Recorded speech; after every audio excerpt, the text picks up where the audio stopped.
Olá pessoal, aqui quem fala é o Sérgio Santos e estamos mais uma vez reunidos para o nosso quadro Evangelho com Ciência e Espiritualidade, onde buscamos refletir sobre os ensinamentos de Jesus conectando com estudos científicos do mundo moderno. Hoje nós vamos refletir um pouco sobre os animais e essa nossa relação com eles.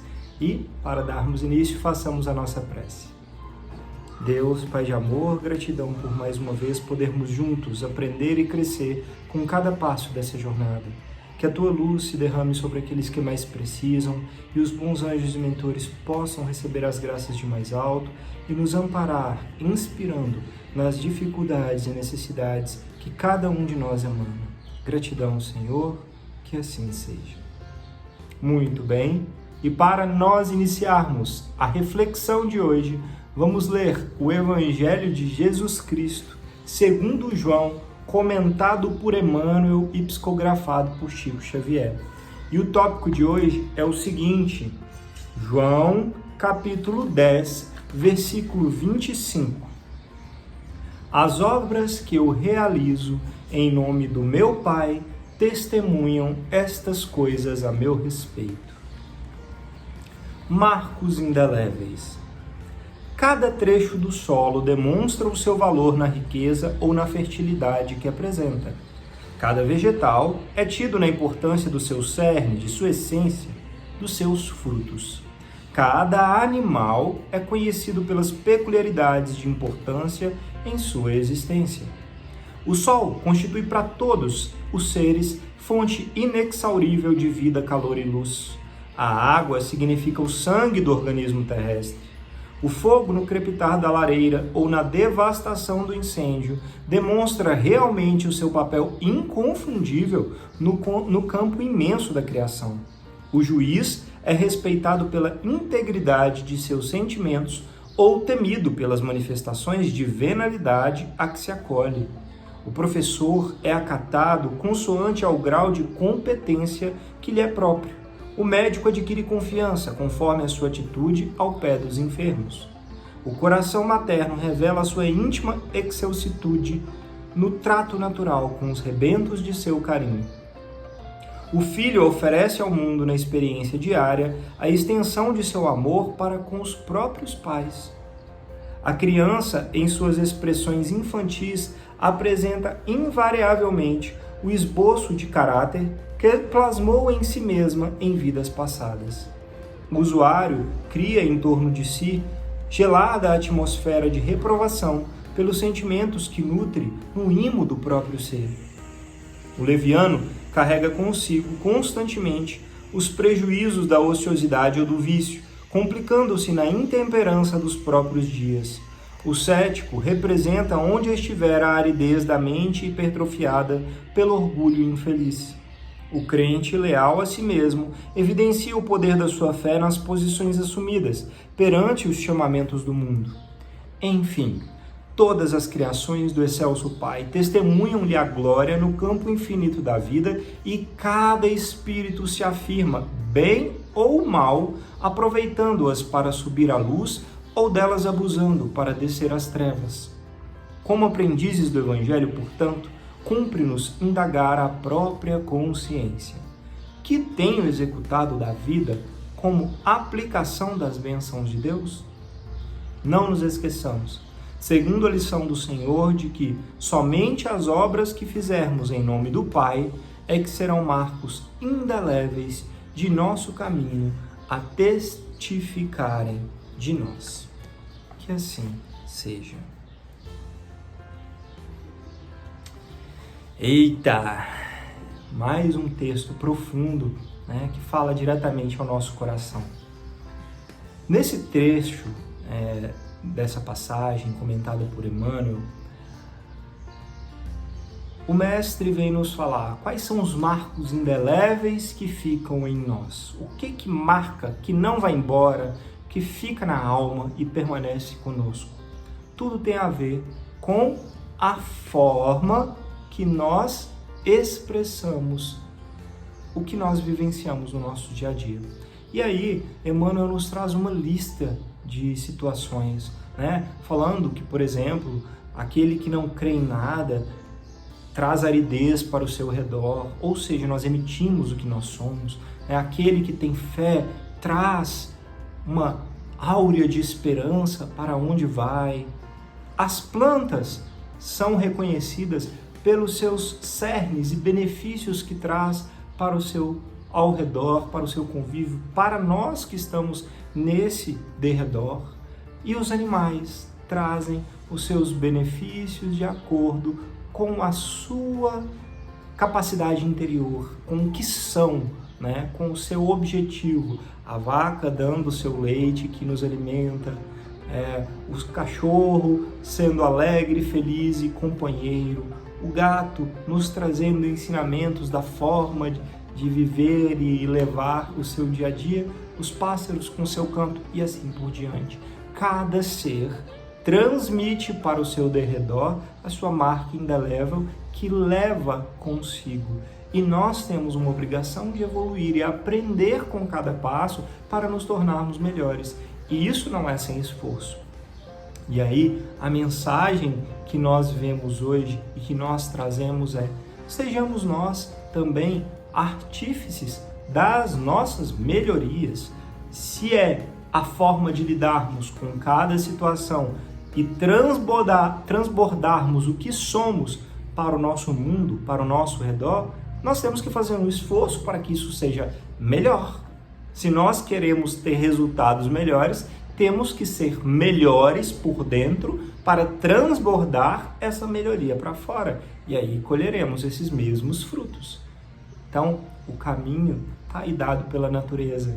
A natureza, a perfeição de Deus manifesta na natureza, nos ensina os caminhos e os desígnios por onde devemos seguir para crescermos e evoluirmos. E dentro deste contexto, nós trouxemos o nosso livro querido, Alvorada Cristã, ditado por Neo Lúcio e psicografado por Chico Xavier. E o tópico de hoje é o tópico 39, dos animais aos meninos. É uma mensagem como se fosse os animais falando para os meninos, as crianças. Vamos lá. Meu pequeno amigo, ouça, não nos faça mal, nem nos suponha seus adversários. Somos imensa classe de servidores da natureza e criaturas igualmente de Deus. Cuidamos da sementeira para que não lhe falte o pão, ainda que muitos de nossa família, por ignorância, ataquem os grelos tenros de verduras e das árvores, devorando germens e flores. Somos nós, porém, que na maioria das vezes garantimos adubo às plantações e defendemos-las contra os companheiros daninhos. Se você, perseguindo-nos sem comiseração por nossas fraquezas, quem é que vai lhe suportar e dar leites e ovos? Não temos paz em nossas furnas e ninhos, obrigados que estamos a socorrer as necessidades dos homens. Você já notou o pastor orientando-nos cuidadosamente? Julgávamo-lo, noutro tempo, um protetor incondicional que nos salvava do perigo por amor e lambíamos as mãos reconhecidamente. Descobrimos, afinal, que sempre nos guiavam, ao fim de algum tempo, até o matadouro, entregando-nos ao impiedoso carrasco. Às vezes conseguimos escapar por momentos, tornando até ele, suplicando ajuda, e víamos, desiludidos, que ele mesmo auxiliava o verdugo a enterrar-nos o cutelo pela garganta adentro. A princípio, revoltamo-nos. Compreendemos depois que os homens exigiam nossa carne e resignamo-nos, esperando no Supremo Criador que tudo vê. As donas de casa, que comumente nos chamam, gentis através de currais, pocilgas e galinheiros, conquistam-nos a amizade e confiança para em seguida nos decretarem a morte, arrastando-nos espantados e semivivos para a água fervente. Não nos rebelamos. Sabemos que há um Pai bondoso e justo, observando-nos, de certo, os padecimentos e humilhações e apreciando-nos os sacrifícios. De qualquer modo, todavia, estamos inseguros em toda parte. Ignoramos se hoje mesmo seremos compelidos a abandonar nossos filhinhos em lágrimas ou a separar-nos dos pais queridos a fim de atendermos à refeição de alguém. Por que motivo, então, lembrar-se-á você de apedrejar-nos sem piedade? Não nos maltrate, bom amigo. Ajude-nos a produzir para o bem. Você ainda é pequeno e por isso mesmo ainda não pode haver adquirido o gosto de matar. Não é justo, assim, colocarmos-nos de mãos postas ante o seu olhar bondoso, esperando o seu coração aquele amor sublime que Jesus nos ensinou. Que assim seja. Ai, ai, que trecho tocante, né? Essa historinha que o Neo Lúcio vem nos contar é como os animais da terra conversando conosco, falando de que muitas vezes eles recebem chutes, apedrejamentos, maus tratos por nada, de graça, mostrando ainda certo nível de baixa evolução da nossa humanidade.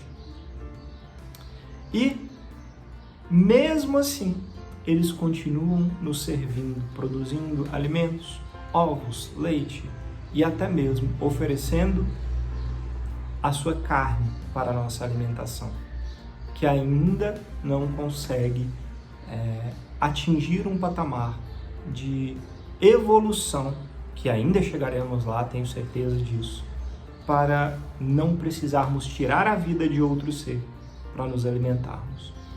E aí a conversa é a seguinte: meus irmãos, eu, como animal, me ofereço até a vida para você se alimentar.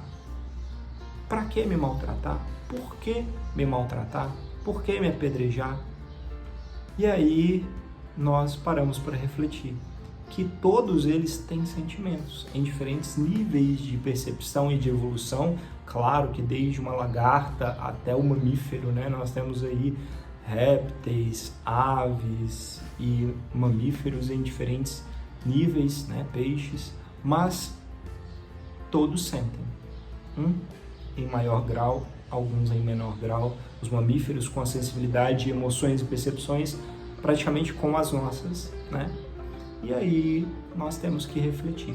O que é que nós estamos fazendo para dar pelo menos o mínimo de bem-estar a esses nossos irmãos menores? O que é que nós estamos ensinando com nossas palavras, pensamentos e atitudes para os nossos pequenos filhos, netos, sobrinhos, para que possamos lidar de uma forma melhor para as gerações futuras, para que os erros que nós cometemos no passado não se repitam ou venham cada vez a melhorar, para que animais, seres vivos com emoções e sentimentos como os nossos sofram cada vez menos. E aí é um convite, né? Um convite que a espiritualidade nos faz no final desse trecho, falando: que tal colocarmos em prática o amor que Jesus nos ensinou para com os nossos inferiores, né? Os seres que são, entre aspas, menos evoluídos do que nós. Então, que sejamos mais bondosos, misericordiosos, saibamos aproveitar e aprender mais com cada passo. Que assim seja. E dentro deste contexto, nós trouxemos o nosso artigo científico de hoje que fala sobre os animais, cujo título é o seguinte: os efeitos dos animais na saúde e bem-estar humanos. Esse artigo científico foi publicado no Journal, ou na revista que tem como título Journal of Social Issues, que quer dizer Jornal de Questões Sociais, pela autora Deborah L. Wells. Bem, esse artigo é uma revisão de vários estudos da nossa literatura que já mostram os benefícios do uso de animais para a saúde e bem-estar de nós humanos. Nessa revisão, a autora nos traz várias evidências que comprovam que conviver, por exemplo, com cachorros e gatos fazem com que nós produzamos uma quantidade de substâncias boas no nosso organismo e fazem um processo de terapia mesmo, né? Especialmente pensando aí em bem-estar psicológico e mental. Essa convivência com animais, de uma forma geral, pode ser altamente benéfica e, inclusive, reduzir os custos de saúde pública. Ou seja, se nós todos tivermos os terapeutas animais, podemos gastar menos com o governo com saúde pública, com o SUS, né, aqui no Brasil, por exemplo. Então, que nós possamos compreender a importância desses irmãos menores, desses animais que nos ensinam, nos amparam, nos auxiliam, valorizá-los, né?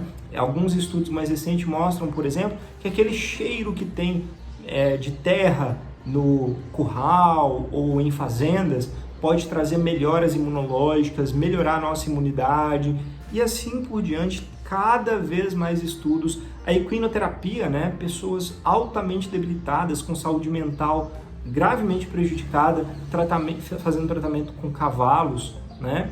E assim por diante. Uma série de benefícios comprovados pelas ciências da terapia de convivência com os animais. Que nós possamos, então, valorizar e cuidar desses nossos irmãos menores.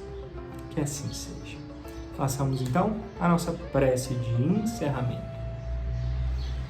Deus, nosso Pai, gratidão pela oportunidade de aprendermos cada dia mais. Abençoe enormemente esses nossos irmãos menores e que nós consigamos aprender a lidar de uma forma mais valorosa, amorosa e com cuidado para com eles a cada dia. Que a nossa humanidade evolua e que consigamos nós fazer a nossa parte também para este amor. Pedimos ao Pai que abençoe aqueles que mais sofrem, todos aqueles que têm as demandas e as necessidades do coração e muitas graças sobre os nossos anjos mentores de luz, que assim seja. Gratidão pela oportunidade de conversarmos mais uma vez. Namastê e até a próxima.